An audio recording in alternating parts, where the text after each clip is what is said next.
Back in my earlier days, I wrote articles. I occasionally was stringer for newspapers. I always wrote articles and wrote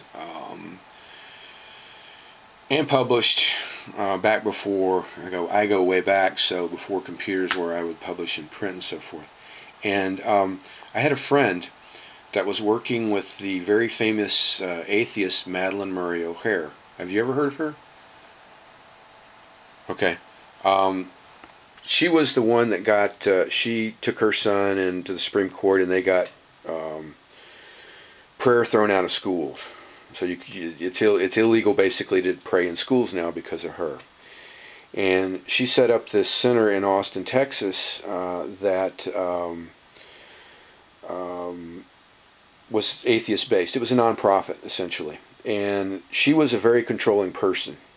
And my friend was the office manager there. And this poor guy, she paid him very meagerly, and he would work 80 hours a week. And there were many times when he would just go home to sleep. And he would actually, in the office, he would work, and she just drove him and drove him and drove him.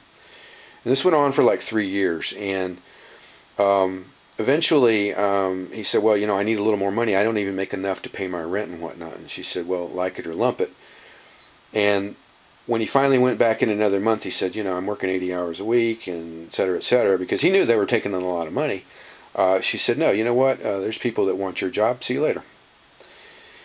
So she hired someone else, went through them. I don't know how long that person lasted. And eventually she hired an individual that she kept for a while. And then she began to do the same thing with this individual, treat them poorly, beat up on them, micromanage them, want them to work 80 hours, etc., etc. Well, she picked the wrong one to do it with. My friend, he's a nice guy. He just sort of took his lumps and went away. This person that she brought in, he didn't do that. He started to plot on her, and he saw that they were taking in money. He knew that they had apparently some gold coins. It's kind of a crazy story there. So the long and the short, one day of it, he got some of his old prison buddies, because she hadn't done a real good background check on him, and they kidnapped her. They kidnapped her, her son, and her daughter. And no one knew where they were.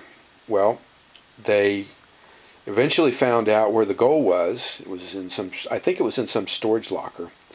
And so they got that, but there was no word of what happened to Madalyn, her son, and her daughter.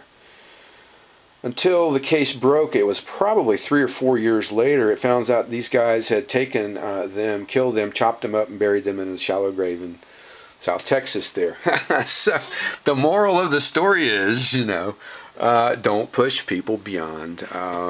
She was really bad because she was just taking advantage of people, and I can't say that she deserved it, but from a management perspective, that's a good story. Don't over micromanage. Don't push too far, or you may end up chopped up in the ground there.